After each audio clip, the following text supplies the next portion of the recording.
নমস্কার, আমি রাজশ্রী। আমার বংশানাসি ফ্যামিলিতে তোমাদের সবাইকে জানাই ওয়েলকাম। আবার একটা নতুন ভিডিও নিয়ে চলে এসেছি। আজ ছিল শনিবার, আর আজ আমি অনেক সকালবেলা উঠে স্নান টান করে পুজো টুজো দিয়ে নিয়েছি।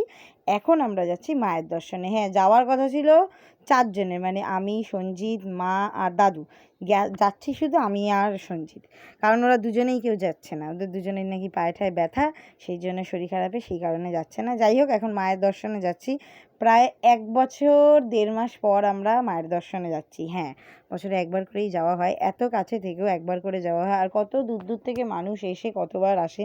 আর আমাদের ঘরের সামনে মায়ের থেকে, মানে মায়ের কাছে আমরা একবার করে যাই। যাই হোক, সেটা হয়তো আমাদের ভুল, আমাদের ফল। জানি না এই ভুল কবে শুধরাতে পারবো, তবে চেষ্টা করব পরের বার থেকে শুধরানোর। আর এই বছর হচ্ছে ব্যাচেলার লাইফের শেষ একসাথে পুজো দেওয়া। হ্যাঁ, নেক্সট ইয়ার তো আর ব্যাচেলার থাকবো না, সেই জন্য না, আমরা এখন হাফ হাজব্যান্ড ওয়াইফ, ফুল নয়।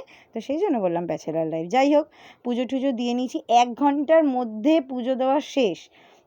ভিতরে যেহেতু ভিডিও ছবি কিছুই অ্যালাউ করে না, তো সেই জন্যই বাইরে এসে ওই যে দোকানগুলো করেছে ওইগুলোর কাছে গেছিলাম আজকে। প্রথম ওই পাশটা গেলাম, কারণ আগে ছিল অন্যদিকে দোকান, এখন অন্যদিকে করে দিয়েছে। তারপরে এখন কচুরি টচুরি দোকান সেইভাবে নেই, মানে আগের মতন আর নেই। ফুড প্লাজা বলে একটা খুলেছে, বাট সেখানে আর ওরকম আমাদের আর খেতে ইচ্ছা করলো না। তাই যাই হোক, ফাইনালি এখন আমরা যাচ্ছি বেলুড় মঠের উদ্দেশ্যে। হ্যাঁ, দক্ষিণেশ্বর গেলে বেলুড় মঠ যাওয়াটা ম্যান্ডেটারি, এটা আমি মনে করি, এটা আমার বাড়ির লোকও মনে করে।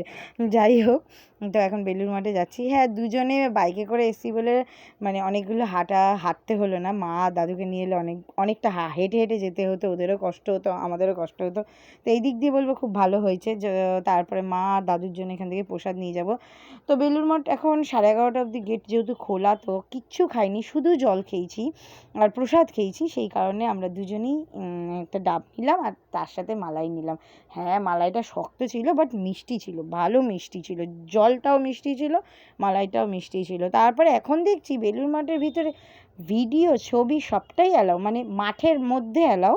হ্যাঁ, মন্দিরের ভিতরে অ্যালাউ নেই, কিন্তু মাঠের মধ্যে ভিডিও ছবি অ্যালাউ। এত বছর, কয়েক বছর এসছি, ফোন বন্ধ করুন, ফোন বন্ধ করুন, ফোন বন্ধ করুন, মাথা খারাপ করে দিয়েছে। আর এই দেখুন, মানে বেলুড়ে 2টো নাগচম্পা গাছ আছে, তো একটা ওই মাথার দিকটা করে আছে, ভোগের দিকে যাওয়ার দিকে, আর একটা এইখানে আছে। আর এই গাছটা হচ্ছে স্বর্ণচাপা গাছ। ভেবেছিলাম যেই ফুল গাছটা আমরা পিঙ্ক কালারের দেখি সেটা হয়তো দেখতে পারবো না, ফুল থাকবে না, কিন্তু ছিল।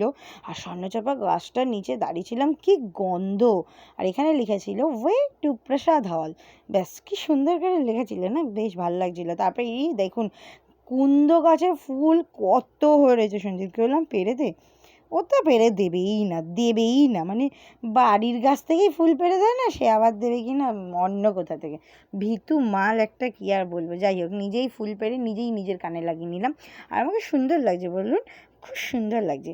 যাই হোক, তারপরে এই একটা কাঠগোলাপ, যেটা বেলুড় মঠেই রয়েছে। মানে এই কাঠগোলাপের কালারটা আমি খুব কম দেখেছি, প্রায় দেখিনি বলতে গেলে। এই কাঠগোলাপটা ফুলটা তারপর একটা কাকু দিল, সেখান থেকে নিয়ে এলাম। নিয়ে এসে এখন আমরা প্রসাদ খেতে ঢুকছি। আর আমরা দুজনে ঠিক করেছি যে অল্প করে প্রসাদ নেব, বেশি প্রসাদ নষ্ট করব না, বেশি প্রসাদ নেবও না। তাই বলেছে অল্প করে দিতে। হ্যাঁ, এইখানেও সবার সামনে সঞ্জিত আমাকে আজকে ফার্স্ট বাইট খাই দিয়েছে, আর সেটা আমি ভিডিও করতে একদম ভুলে গেছি। যাই হোক, তারপর খাওয়া দাওয়া শেষ করে আজকে দিয়েছিল খিচুড়ি আর ছোলা কুমড়ো আলু দিয়ে একটা তরকারি আর চাটনি আর পরমান্ন। আর পরমান্নটা যা হয়েছে না, কি বলবো, অসাধারণ হয়েছে এই পরমান্নটা। তারপর বেরিয়ে এলাম, বেরিয়ে এসে তো অনেকটা হাঁটতে হয়। তারপরে দেখলাম পেয়ারা, কামরাঙা আর আমড়া। পেয়ারা মাখা তো সবসময় খাই, সেই জন্য আজকে আমড়া মাখা নিয়েছি। ভালো করে বেশ ঝাল করে করতে বলেছিলাম। এখন আমরা বাড়ির পথে আসি, আর বাড়ির পথে আসার সময় বিশাল জাম ছিল। যাই হোক, ভিডিওটা ভালো লাগলে অবশ্যই লাইক, সাবস্ক্রাইব, শেয়ার, কমেন্ট করে দেবেন। সবাই ভালো থাকবেন, সুস্থ থাকবেন। রাধে রাধে।